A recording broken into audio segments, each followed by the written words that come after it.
നമസ്കാരം. സോംജീസ് മിററിൽ മണി ടാക്കിലേക്ക് എല്ലാവർക്കും സ്വാഗതം. മാർക്കറ്റ് ശക്തമായി തന്നെ മുന്നോട്ട് നീങ്ങിയിരിക്കുന്നു. ഈ ആഴ്ചയും പോസിറ്റീവായി ക്ലോസ് ചെയ്ത് എന്ന് പറഞ്ഞാൽ പോരാ, ശക്തമായ നിലപാടിലാണ് മാർക്കറ്റ് നിൽക്കുന്നത്. കഴിഞ്ഞ 9 മാസത്തെ ഏറ്റവും ഉയർന്ന നിലവാരത്തിലെത്തിയിട്ടുണ്ട്. എക്കാലത്തെയും ഉയർന്ന നിലവാരത്തിലേക്ക് ഇനി അധിക ദൂരമൊന്നുമില്ല. ഏതാനും 100 മാത്രം കടന്നാൽ മതി. 25,600 സിസ്റ്റം മുകളിലാണ് ഇന്ന് 647 നേരെ ക്ലോസ് ചെയ്തിരിക്കുന്നത്. അപ്പോൾ നമ്മൾക്ക് ഇനി അതിനകത്ത് എത്ര ഒരു 2.5% ഉയർന്ന, കഴിഞ്ഞ എല്ലാ കാലത്തെയും ഉയർന്ന നിലവാരത്തിൽ മുകളിലേക്ക് പോകും ഈ നിഫ്റ്റി എന്ന് പറയുന്ന ഇൻഡെക്സ്. അപ്പോൾ എന്താണ് ശരിക്കും സംഭവിച്ചത്? മാർക്കറ്റിൽ എല്ലാ ഷെയറുകളും നല്ല രീതിയിൽ മുന്നേറിയോ? പലരുടെയും പോർട്ട്ഫോളിയോ അതിശക്തമായ രീതിയിലൊന്നും മുന്നേറിയിട്ടില്ല. അല്ലെങ്കിൽ അന്ന് സെപ്റ്റംബറിൽ, കഴിഞ്ഞ 2024 സെപ്റ്റംബറിൽ ഉണ്ടായിരുന്ന ലെവലിലൊന്നും ആയിട്ടുണ്ടാവില്ല എന്നുള്ളത് ഉറപ്പാണ്. എന്നിരുന്നാലും മാർക്കറ്റിൽ നല്ല രീതിയിൽ പെർഫോം ചെയ്യുന്ന, നല്ല റിസൾട്ട് പ്രദാനം ചെയ്ത ഓഹരികളൊക്കെ തന്നെ പുതിയ ഹൈകൾ കണ്ടെത്തും ഇത് കഴിയുമ്പോഴേക്കും എന്ന് നമുക്ക് ഉറപ്പുവരുത്താം. ഇന്ന് നോക്കുകയും നമ്മൾക്ക് ലാർജ് ക്യാപ്പ് ഓഹരികളിലെ ബ്ലൂ ചിപ്പ് ഓഹരികൾ തന്നെയാണ് നല്ല രീതിയിലുള്ള മുന്നേറ്റങ്ങൾ ഉണ്ടായത്. പെർസെൻറ്റേജ് കണക്കിൽ കൂടുതലല്ലെങ്കിൽ പോലും പല ബ്ലൂ ചിപ്പ് ഓഹരികളും ലാർജ് ക്യാപ്പ് ഓഹരികളും നല്ല രീതിയിൽ മുന്നോട്ട് വന്നു. റിലയൻസിന് അനങ്ങിയിട്ടുണ്ട്. അല്ലെങ്കിൽ HDFC ബാങ്ക് എല്ലാ കാലത്തെയും ഉയർന്ന നിലവാരത്തിലേക്ക് എത്തി. HDFC ബാങ്ക് ഒക്കെ കഴിഞ്ഞ തവണത്തെ മൂവ്മെന്റുകളിൽ പെടാതിരുന്ന സ്റ്റോക്കാണ്. കഴിഞ്ഞ തവണ ഏറ്റവും ഹൈ ഒക്കെ വന്നപ്പോഴും അത് പെർഫോം ചെയ്യാതിരുന്ന സ്റ്റോക്കാണ്. അതിപ്പോഴൊന്ന് മുകളിലേക്ക് വന്നിരിക്കുന്നു. നമ്മളുടെ പ്രതീക്ഷകൾക്കനുസരിച്ച് അത് നീങ്ങുമെന്ന് തന്നെയാണ് എല്ലാവരും പറയുന്നത്. അത്രയും ശക്തമായ ഫണ്ടമെന്റൽസ് ഉള്ള ഒരു സ്റ്റോക്കാണ് HDFC ബാങ്ക്. HDFC ബാങ്ക്സിൻ്റെ NBFCയുടെ ലിസ്റ്റിംഗ് വരാൻ പോകുന്നു. അപ്പോൾ തീർച്ചയായിട്ടും അതിനൊക്കെ ഒരു പുതിയ മാനങ്ങൾ ഉണ്ടാകും ഇനി വരുന്ന ഉയരങ്ങളിലെന്ന് സംശയിക്കേണ്ട. റിലയൻസും കഴിഞ്ഞതിന് എല്ലാ കാലത്തും റിലയൻസ് എങ്ങനെയായിരുന്നു എന്ന് വെച്ചാൽ, ഒരു 95-ന് ശേഷം ഉണ്ടായ മാർക്കറ്റുകളിൽ ബുൾ മാർക്കറ്റ് ഏകദേശം അവസാനിക്കാറാവുന്ന സമയത്ത് ലീഡർഷിപ്പിലേക്ക് വരുന്ന ഒരു ഷെയർ ആയിരുന്നു റിലയൻസ് ഇൻഡസ്ട്രീസ്. ഏറ്റവും നല്ല രീതിയിൽ അവസാന കാലഘട്ടങ്ങളിൽ പെർഫോം ചെയ്യുക, ആ ബുൾ മാർക്കറ്റിന്റെ അവസാനം പെർഫോം ചെയ്യുക റിലയൻസ് ആയിരുന്നു. ഈ കഴിഞ്ഞ തവണ അങ്ങനെ സംഭവിച്ചില്ല. ശരി, ഈ സെപ്റ്റംബറിൽ നമ്മൾ ഏറ്റവും ഉയർന്ന ഹൈയിലെത്തിയപ്പോഴൊന്നും റിലയൻസ് ശക്തമായി പെർഫോം ചെയ്തു എന്ന് പറയാൻ പറ്റില്ല. അപ്പോൾ അതിന് ഇനിയൊരു അവസരം ഉണ്ടാകുമെന്ന് നമ്മൾ പ്രതീക്ഷിക്കുന്നുണ്ട്. അതിൻ്റെ പുതിയ IPOകളും ഒക്കെ ആയിട്ട് വരും ഈ വർഷം. അപ്പോൾ തീർച്ചയായിട്ടും റിലയൻസിന് പുതിയ ഉയരങ്ങൾ കണ്ടെത്താൻ കഴിയുന്ന ഒരു നല്ല സ്റ്റോക്കാണ്. ശക്തമായ നിലപാട്, ശക്തമായ അടിത്തറയുള്ള ഒരു സ്റ്റോക്കാണ്. അതൊക്കെ എല്ലാ നിക്ഷേപകരുടെയും കയ്യിൽ അല്പമെങ്കിലും ഒക്കെ ഉണ്ടാകുമെന്ന് ഞാൻ പ്രതീക്ഷിക്കുന്നു. അതൊക്കെ കുറേ എണ്ണം 2-3 ആയാലും നമ്മൾ ഇടയ്ക്കൊക്കെ വാങ്ങി സൂക്ഷിക്കുന്നത് നല്ലതാണ് സ്റ്റോക്ക് മാർക്കറ്റിൽ ഇൻവെസ്റ്റ് ചെയ്യുന്നവരെ സംബന്ധിച്ച്. ഓക്കെ, ഇതൊന്നും പറയാനല്ല ഞാൻ എതിർത്ത്. ഈ ആഴ്ചത്തെ പെർഫോമൻസിനെ കുറിച്ച് നിങ്ങൾ അന്ന് അവലോകനം ചെയ്ത് നോക്കുക. ട്രംപ് ഇസ്രായേലിൻ്റെ യുദ്ധം അവസാനിപ്പിക്കുന്നതായി, സീസ് ഫയർ വരുന്നതായി പ്രഖ്യാപിക്കുന്നു. എന്നിട്ടും അവരൊന്ന് ആക്രമിക്കുന്നു. തിങ്കളാഴ്ച മാർക്കറ്റ് അതിൻ്റെ ഒരു ശക്തമായ പിടിയിലായിരുന്നു എന്ന് വേണമെങ്കിൽ പറയാം. അത് കഴിഞ്ഞ് മാർക്കറ്റ് പതുക്കെ മുന്നോട്ട് കയറുകയാണ് ഉണ്ടായത്. ഇന്നലെ 12,000 കോടിയിൽ കൂടുതൽ എമൗണ്ടിനാണ് FIs വാങ്ങിക്കൂട്ടിയിട്ടുള്ളത്. ഈ അടുത്ത കാലത്ത് ഒരു ദിവസം അവർ വാങ്ങുന്ന ഏറ്റവും വലിയ എമൗണ്ട് ആയിരുന്നു അതെന്നുള്ളത് ഓർക്കണം. ഇന്നും FIs 1373 കോടിയോളം ബൈ ചെയ്തിരിക്കുന്നു. അതേസമയം DIs ഇന്ന് സെല്ലേഴ്സാണ്. 558 കോടി രൂപയുടെ സെല്ലേഴ്സ്. ചെറിയ രീതിയിലേ ഉള്ളൂ. അതിന് മാർക്കറ്റിനെ സ്വാധീനിക്കാൻ മാത്രമുള്ള സെല്ലിംഗ് അതിൽ വന്നില്ല എന്ന് വേണം പറയാൻ. അതുകൊണ്ട് മാർക്കറ്റ് ഉയർന്നു തന്നെ ക്ലോസ് ചെയ്തിരിക്കുന്നു. ഈ കാര്യങ്ങൾ അറിഞ്ഞുകൊണ്ട്, ഈ കാര്യങ്ങൾ ശ്രദ്ധിച്ചു കൊണ്ട് മാർക്കറ്റിൽ ഇടപെടുക. നിക്ഷേപത്തിന് ഇപ്പോൾ എങ്ങനെയാണെന്ന് വെച്ചാൽ, നിങ്ങൾക്ക് വാങ്ങാൻ പറ്റുന്ന പല ഷെയറുകളും, വാങ്ങാൻ ആഗ്രഹമുള്ള പല ഷെയറുകളും നല്ല ഹൈ വാല്യുവേഷനിലായിരിക്കും. അപ്പോൾ ഇപ്പോൾ ഓടിച്ചെന്ന് നിക്ഷേപിക്കാവുന്ന ഒരവസ്ഥയായിരിക്കില്ല ആ പല ഷെയറുകളും എന്ന് എനിക്ക് തോന്നുന്നു. പ്രത്യേകിച്ചും മിഡ് ക്യാപ് ഷെയറുകൾ, അത് പലതും ഹൈ വാല്യുവേഷനിലായിരിക്കും ഇപ്പോൾ നിൽക്കുന്നത്. അപ്പോൾ എന്നിരുന്നാലും ഈ സമയത്തും നമുക്ക് നിക്ഷേപ സാധ്യതകളുള്ള ബ്ലൂ ചിപ്പ് ഓഹരികളുണ്ട്, ലാർജ് ക്യാപ് ഓഹരികളുണ്ട്. മാർക്കറ്റിന്റെ മുൻനിരയിൽ നിൽക്കുന്നവരിൽ തന്നെ നിക്ഷേപ സാധ്യതകൾ പലതിലുമുണ്ട്. ആ നിക്ഷേപ സാധ്യതകൾ കണ്ടെത്തുക. IT-യിൽ TCS ഒക്കെ കിടക്കുന്നത് താഴെയാണ്. അതൊക്കെ ഒന്നും പെർഫോം ചെയ്തിട്ടില്ല. ഈ തവണ അത് താഴോട്ട് പോവുകയാണ് ചെയ്തിട്ടുള്ളത് ഈ കാലഘട്ടത്തിൽ. അപ്പോൾ അങ്ങനെയുള്ള ഷെയറുകളുണ്ട്. അത് നമ്മൾ നോക്കി കണ്ടെത്തി അതിൽ നിക്ഷേപിക്കണം.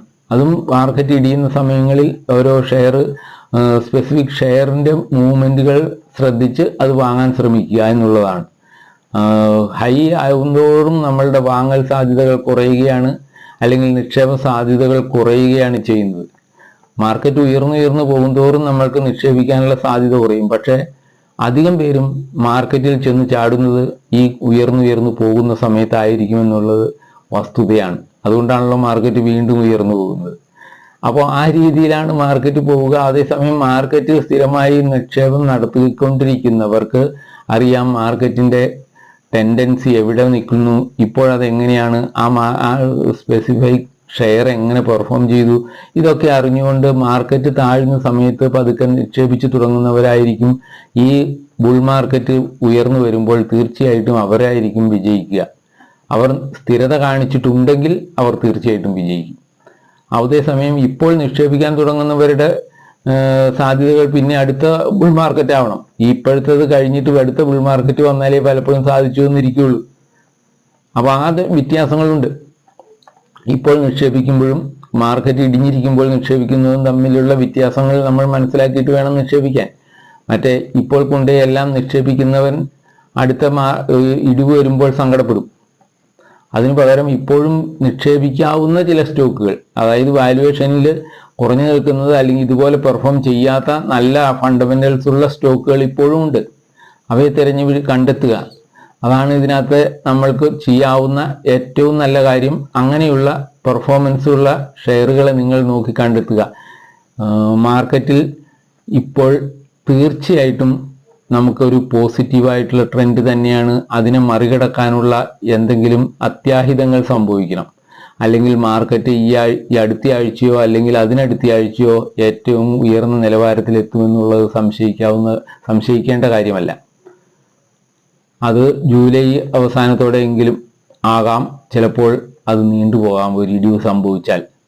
ഇല്ലെങ്കിൽ തീർച്ചയായിട്ടും അടുത്ത മാസം അടുത്ത സെറ്റിൽമെന്റിന് മുമ്പ് തീർച്ചയായിട്ടും അത് സംഭവിക്കും എന്ന് കണക്കുകൂട്ടുന്നതാണ് എല്ലാവർക്കും പ്രതീക്ഷ നൽകുന്ന കാര്യം. എന്തു ആവട്ടെ, മാർക്കറ്റിലെ ഇത്തരം ഇടപാടുകളെല്ലാം നിങ്ങൾ ശ്രദ്ധിക്കുക. അടുത്ത ആഴ്ച വരുമ്പോൾ ഇതെല്ലാം ഉണ്ടാവും. പിന്നെ അത് ഉടനെ തന്നെ നമ്മളുടെ ഇപ്പം ഏണിങ് ഇതൊക്കെ വരുന്ന റിസൾട്ടുകൾ വരുന്നു, ക്വാർട്ടറിൻ്റെ റിസൾട്ട് വരുന്ന സമയമാകും. അപ്പോഴത്തേക്കും അത് തീർച്ചയായിട്ടും മാർക്കറ്റിനെ സ്വാധീനിക്കുമെന്നുള്ളതിന് തർക്കമില്ല. അത് ഇപ്പോൾ തന്നെ വന്നിട്ടുള്ള പലരുടെ അനലൈസുകൾ കണ്ടു കഴിഞ്ഞാൽ നമ്മൾക്കറിയാം മാർക്കറ്റിൽ ഈ കഴിഞ്ഞ ക്വാർട്ടറിൽ തുടങ്ങി അല്പം പോസിറ്റീവായിട്ടുള്ള ഏണിംഗ് എസ്റ്റിമേറ്റുകളാണ് വന്നുകൊണ്ടിരിക്കുന്നത്.